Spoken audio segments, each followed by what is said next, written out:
Right. और दोनों ही बार हमने बड़े बोल्डनेस के साथ ये टेस्ट किए। बोल्डनेस के साथ मैं क्यों कह रहा हूं, आपको ये समझने की जरूरत होगी। बोल्डनेस के साथ इसलिए कि पॉलिटिकल लीडरशिप ने ये डिसाइड किया कि ये करना है। हमें पता था कि international community will not take it nicely. हमें पता था कि हमने न्यूक्लियर नॉन प्रोलिफरेशन ट्रीटी को एक डिस्क्रिमिनेटरी ट्रीटी बता करके, भेदभावपूर्ण ट्रीटी बता करके, कि जिसने देशों के बीच भेदभाव किया है, ये बता करके हमने न्यूक्लियर नॉन प्रोलिफरेशन ट्रीटी पर साइन करने से मना किया था। तो दुनिया के जो न्यूक्लियर वेपन स्टेट हैं वो इस पर काफी प्रोटेस्ट करेंगे, ये सारी बातें हमें पता थी। बावजूद इसके हमने टेस्ट किया। तो पहला टेस्ट जब हुआ तो इंदिरा गांधी प्राइम मिनिस्टर थी और उन्होंने दुनिया को ये बताया, चिट्ठी लिख करके, चिट्ठी लिखा गया बाकायदा, सारे राष्ट्राध्यक्षों को भेजा गया उनके दूतावासों के जरिए, ठीक है। और ये था कि भाई हमारा जो ये न्यूक्लियर वेपन टेस्टिंग है, ये हम न्यूक्लियर वेपन बनाने के लिए नहीं कर रहे, लेकिन अपने डिफेंस के लिए कर रहे हैं। ये पीसफुल न्यूक्लियर एक्सप्लोजन था। अब पता नहीं वो पीसफुल न्यूक्लियर एक्सप्लोजन कैसे होता है, आप न्यूक्लियर वेपन टेस्ट कर रहे हैं और फिर भी कर रहे हैं पीसफुल। लेकिन उसका एक संदर्भ ये है कि अगर आप देखें तो इंडिया अपनी आजादी के पहले 25 साल में कितनी लड़ाइयां लड़ चुका था। आप जरा उसको काउंट करिए। पहले 25 साल इंडिया के पूरे होते हैं 1973 में। 47 में हमारा देश आजाद होता है और 1972 में, 1973 नहीं, 1972 तक हमने कितनी लड़ाइयां लड़ी थी आप देखो। पहली लड़ाई जो कि खुलेआम लड़ाई नहीं हुई, लेकिन पाकिस्तान की तरफ से कबायली कश्मीर में घुस गए थे और कबायलियों के द्वारा कश्मीर में घुसने के बाद इंडियन आर्मी को इंटरवीन करना पड़ा। तो इन अ वे वो इंडिया पाकिस्तान वॉर नंबर 1 था। उसके बाद हम देखते हैं कि 1962 में चाइना इंडिया पे अटैक करता है और वो अटैक एक्चुअली हमारी कंट्री के लिए बहुत ही दर्दनाक मेमोरी के रूप में आज भी है। China captured Indian territory, Chinese army entered into Indian territory, सब कुछ हुआ 1962 वॉर में। बाद में चाइना को अपने पोजीशन से पीछे हट गया, वो अलग बात है, लेकिन वो हुआ, वो था 1962 का चाइना। पाकिस्तान को लगा कि India is at a weak point, अभी चाइना की वॉर में इंडिया काफी ह्यूमिलिएट हुआ है, तो क्यों ना हम चांस लें। पाकिस्तान ने 65 में इंडिया पर अटैक किया, राइट। और 65 के अटैक ने इंडिया ने रिटेलिएटरी अटैक किया और इंडिया पाकिस्तान की टेरिटरी में घुस गया। लेकिन आप याद रखिए कि कुछ इंडियन टेरिटरी में पाकिस्तान में था और कुछ पाकिस्तानी टेरिटरी में इंडिया में था, करेक्ट। हम लाहौर के बिल्कुल पास थे, तो इस तरह से था। ताशकंद में शांति वार्ता की पहल हुई, उस शांति वार्ता से हमारे प्रधानमंत्री लाल बहादुर शास्त्री जिंदा वापस नहीं लौटे, राइट। एक ट्रेस हुई। नेहरू के निधन के बाद ऐसा लग रहा था कि एक प्रधानमंत्री है जो सशक्त है, देश को दिशा दे पा रहा है, उनकी असामयिक मृत्यु हो जाती है।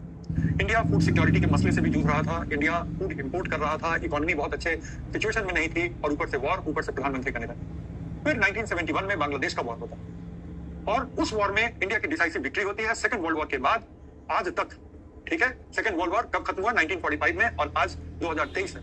आज तक एक ही बार किसी कंट्री के आर्मी की यूनिट को सरेंडर कराया गया किसी दूसरे कंट्री के आर्मी के द्वारा, और वो इंडिया ने कराया, पाकिस्तान की आर्मी का सरेंडर, करेक्ट।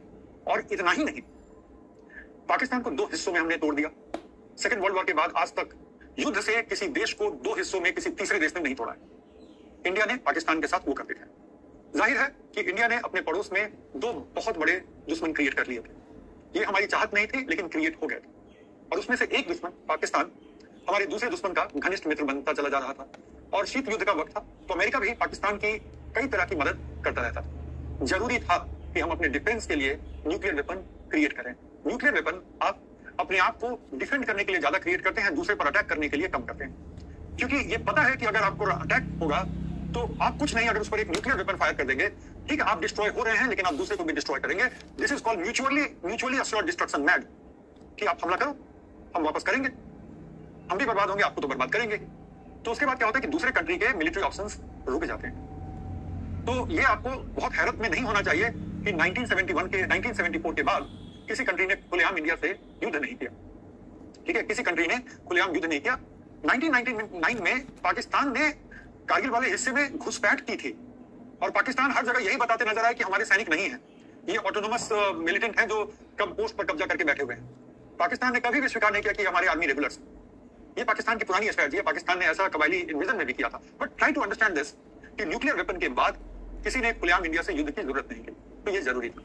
अब सवाल उठता है, तो खैर उस समय प्रधानमंत्री इंदिरा गांधी थी और बांग्लादेश के क्रिएशन के बाद इंडिया में उनकी लोकप्रियता बहुत ज्यादा बढ़ गई थी और अभी वो वाला वक्त नहीं आया था जबकि उनकी लोकप्रियता अचानक से बहुत कम हो गई और इमरजेंसी वगैरह लगा। वो फिर पोस्ट इंडिपेंडेंस हिस्ट्री का पार्ट होगा, तो वहां पे मैं ज्यादा नहीं बात करूंगा। बहरहाल इंदिरा गांधी ने उस डिसाइसिव लीडरशिप का इस्तेमाल करते हुए इंडिया का पहला न्यूक्लियर टेस्ट किया। टेक्नोलॉजिकली उस समय तक हम बहुत समृद्ध नहीं थे, कोई दूसरा देश हमें न्यूक्लियर वेपन की टेक्नोलॉजी देने के लिए तैयार नहीं था, तो हमें खुद ही डेवलप करना पड़ा। और जो हमारा पहला टेस्ट था उसमें सिर्फ हमने एक 2 किलो टन का न्यूक्लियर डिवाइस हमने टेस्ट किया। दुनिया बदलती गई, जो न्यूक्लियर वेपन स्टेट थे उनके पास बहुत पावरफुल न्यूक्लियर वेपन आते गए और ये 2 किलो टन वाली न्यूक्लियर वेपन को लेकर के फिर आप दुनिया में अपने आप को डिफेंड करने में उतने सक्षम नहीं पाएंगे। इसलिए वाजपेयी जी को फिर ये जरूरत महसूस हुई कि एक बार तो और कायदे से जो हमारे नए वाले न्यूक्लियर वेपन सब हैं, जो इतने अंतराल में बने हैं 1974, 1998, तो 24 ईयर्स में जो हमने बनाए हैं, उनको टेस्ट कर ही लिया था। दुनिया के देश बुरा मानते हैं, ठीक है, उनको बुरा लगा, कोई बात नहीं, आत्मरक्षा पर तो आपका पहला अधिकार था। तो वाजपेयी जी ने ये बोल्ड डिसीजन लिया। जॉर्ज फर्नांडिस हमारे रक्षा मंत्री थे, चिट्ठियां तैयार कर ली गई और चिट्ठी में खुलेआम बोला गया कि हमारी उत्तरी सीमा में हमारे एक नेबर हैं जिनसे एक बार लड़ाई हो चुकी है, हमारे कुछ इलाकों पर अभी भी वो अवैध कब्जा जमाए बैठे हैं और हमारे कुछ इलाकों पर वो अवैध दावा भी करते रहते हैं।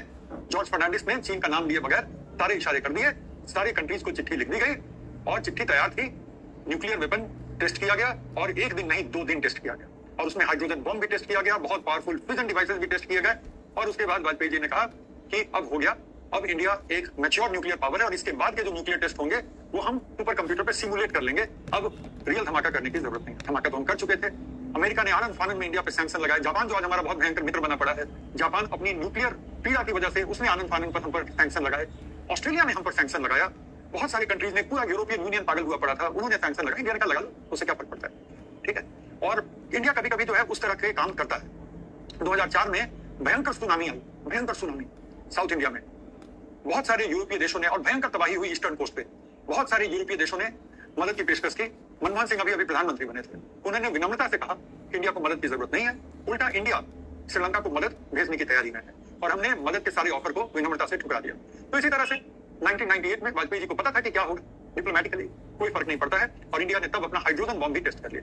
और उसका एक और जो फायदा हुआ ना कि पाकिस्तान खुल करके सामने आ गया, क्योंकि पाकिस्तान में चीन के आशीर्वाद से, कुछ हद तक नॉर्थ कोरिया के आशीर्वाद से पाकिस्तान ने भी अपना न्यूक्लियर वेपन प्रोग्राम बना रखा था, टेस्ट नहीं कर रहा था, लेकिन इंडिया ने टेस्ट किया तो पाकिस्तान को बहाना मिल गया, तो 2 दिन के बाद पाकिस्तान ने भी टेस्ट कर लिया। तो पक्की बात है ना कि 2 दिन में पाकिस्तान ने बॉम्ब बनाया नहीं था, बॉम्ब था। अब चूंकि इंडिया ने उनको बहाना दे दिया तो उन्होंने टेस्ट कर लिया। तो ये था हमारा सेकंड पोखरण टेस्ट। पहले वाले का नाम था स्माइलिंग बुद्धा।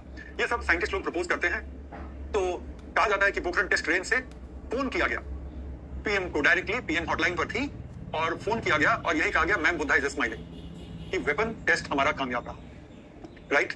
और उसके बाद मिशन शक्ति, ये दूसरे वाले मिशन का नाम था, राइट। और मिशन शक्ति में अब पता नहीं वाजपेयी जी को कौन से कोड से बताया गया कि ये सफल रहा, बहरहाल वो भी हमारा सफल रहा। और आज की डेट में नॉन प्रोलिफरेशन ट्रीटी का सदस्य नहीं होने के बावजूद India is a proper powerful nuclear weapon state. ये मानी हुई बात है कि हमारे पास उतने ज्यादा न्यूक्लियर वेपन्स के वॉरहेड नहीं है जितना रशिया, चाइना और अमेरिका ने बना रखा है, लेकिन हमारे पास मतलब तो उतना जरूर है कि कोई हम पर अटैक करने की जरूरत नहीं करे। And that is what is needed. कहानी क्लियर?